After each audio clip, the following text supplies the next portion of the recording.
नमस्कार, आप देख रहे हैं सिटीजन आवाज। मैं हूं नीरज। अभी हम दरभंगा स्थित सोनकी में हैं और हमारे साथ यूके झा हैं, जिनके द्वारा आपको पता होगा कि कुछ मारपीटी का मामला सामने आया है। तो इनसे आज जानेंगे जो क्या क्या मामला है। सबसे पहले आपका सिटीजन आवाज में स्वागत है। धन्यवाद। क्या कहेंगे जो घटना शुरू से लेकर अभी तक क्या क्या घटना घटित हुआ? जो पहले रात की जो घटना हुई वो बता दें कि एक खाना बनाने वाली है जो बना के जाती है।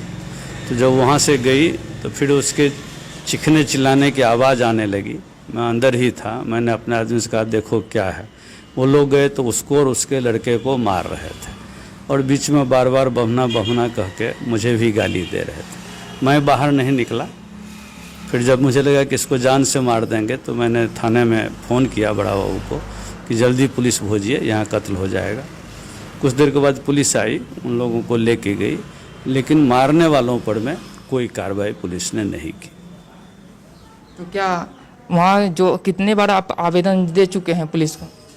देखिए, ये लोग जो हैं अपने को दबंग समझते हैं। हर तरह की जो है जिसे गुंडागर्दी या बदमाशी कहिए वो सबके साथ करते हैं। मैं भी अपवाद नहीं हूँ, मेरे साथ भी करते ही रहते हैं, आए दिन करते हैं। लेकिन मैं किसी तरह से ये करता हुआ जाता हूँ। जब अति हो जाती है तो थाने में एक आवेदन दे देता हूँ। कई आवेदन दिया हूँ थाने में, लेकिन आज तक कोई कार्रवाई नहीं हुई है थाने की तरफ से। यानी कि आवेदन आप लोग देते हैं, थाना के द्वारा कोई भी उस पर एक्शन नहीं लिया जाता है? नहीं, कोई एक्शन नहीं लिया जाता है। एक बार पुलिस आती है, उसके पीछे पीछे समाज आता है, फिर कहने लगता है आप भी यहीं रहेंगे, ये भी यहीं रहेंगे। सारी बातें गोलमाल हो जाती है।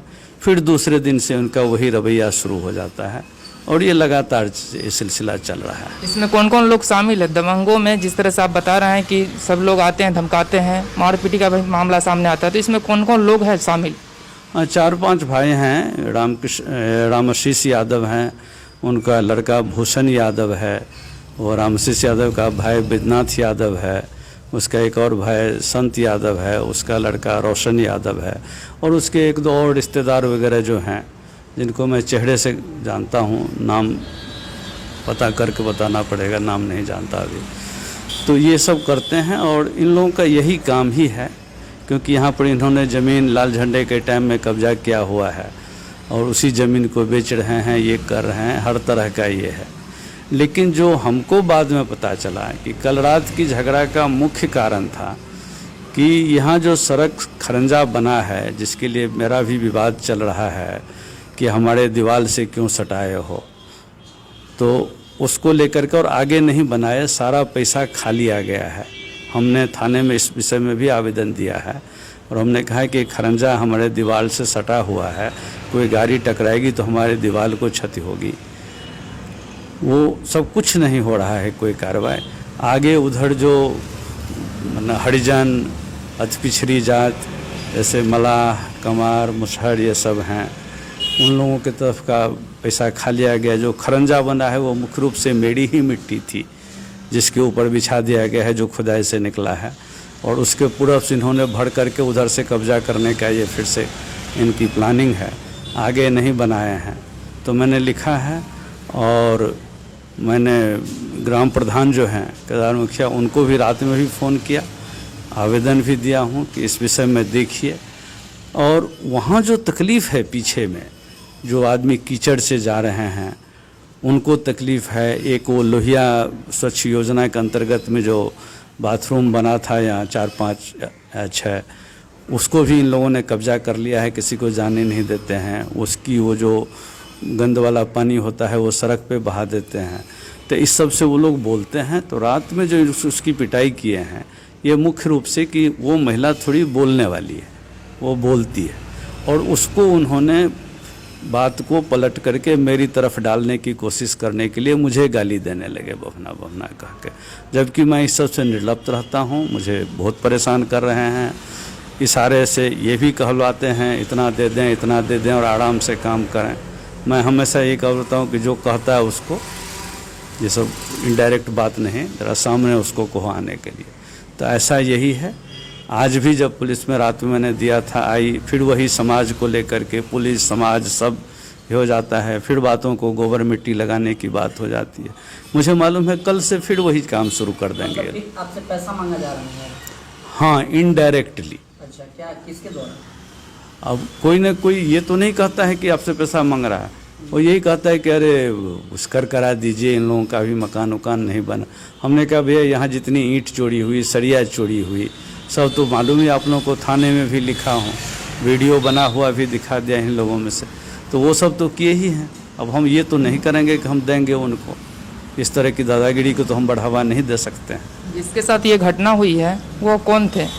वो एक महिला पीछे में रहती है और वो हमारा खाना बनाती है दोनों टाइम। आपका स्टाफ? हाँ, हमारा स्टाफ क्या है, मतलब 2 टाइम आती है, दोपहर में और शाम में। वही हुआ? हाँ, तो कल शाम में वो खाना बना के जा रही थी।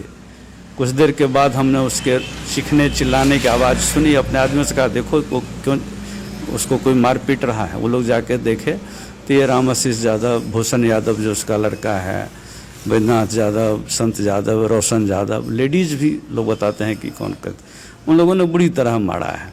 सुनने में आया है कि इसको यहाँ पर मैं इलाज के लिए मना कर दिया, कहा आप DMCH जाओ। सब DMCH में भी शायद इमरजेंसी में गए, सर्जरी में, सब सुनने के आया है। लोग जो बोलते रहते हैं कभी यहाँ हुआ है। मतलब कि मार बहुत पड़ी है और अब उस बात को घुमा के मेरी तरफ डाल रहे हैं कि आपके यहाँ काम करती है तो आप सिखाते, और हम क्या सिखाते हैं? अगर वो रास्ता की मांग कर रही है, पैसा आप लोग खा लिए हो मनरेगा का, इतना बड़ा घोटाला किए हो, तो इसमें हम कहाँ से हैं? मनरेगा में मेरा क्या लेना देना, या उस लेडी से मेरा क्या लेना देना? आती है, काम करके चली जाती है। तो इस बात को, इन लोगों को हमेशा ये होता है कि बात को पलट दो, घुमा दो। और सबसे दुर्भाग्यपूर्ण बात है कि ये सारी बात पुलिस में जब मैं लिखता हूँ, पुलिस आती है, पीछे पीछे समाज आता है, जैसे कि सब कुछ पूर्व तरह से प्रोग्राम कर लिया गया, प्री प्लान्ड जिसे कहते हैं, एकदम पूर्व नियोजित तरीके से आकर के हो जाता। अब मैं भी यहाँ झगड़ा करना नहीं चाहता, बात बढ़ाना नहीं चाहता, तो हमें भी उनके हाँ में हाँ करनी पड़ती है। आज भी हुई है ये, न मुझे मालूम है न पुलिस कोई एक्शन लेगी, न वो लोग अपने काम से बाज आएगा, हमारे ऊपर में अड़चन होता ही रहेगा। यहाँ से सरिया, सीमेंट, बांस के ठोक, प्लाई, कितनी चीज़ें चोरी हुई है। तो आप सिटीजन आवाज़ के माध्यम से क्या अपील करेंगे? जो यहाँ के जो थाना है वह संज्ञान में नहीं ले रहे हैं आपके मामले को, तो वरीय पदाधिकारी को, वरीय जो प्रशासनिक पदाधिकारी, उनको क्या अपील करेंगे?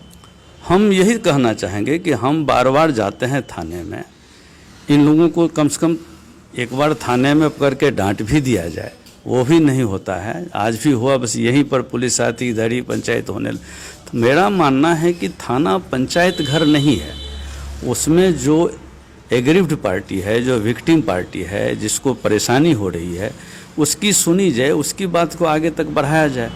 तो यहाँ मुझे लगता है कि जैसे मेरे मामले में या इन लोगों का जहाँ भी नाम आता है जो दबंग लोग हैं, तो उसमें जैसे यहाँ की जो OP है, जो थाना है, वो भी चुप हो जाती है और ये है। तो मैं कोशिश करूँगा और आपके माध्यम से भी कहना चाहता हूँ कि पुलिस अधीक्षक जो SSP हैं, इस बात को ज़रूर संज्ञान में लें कि यहाँ इस तरह का निकम्मापन पुलिस विभाग के कारण, जिससे मैं बहुत दुखी हूँ।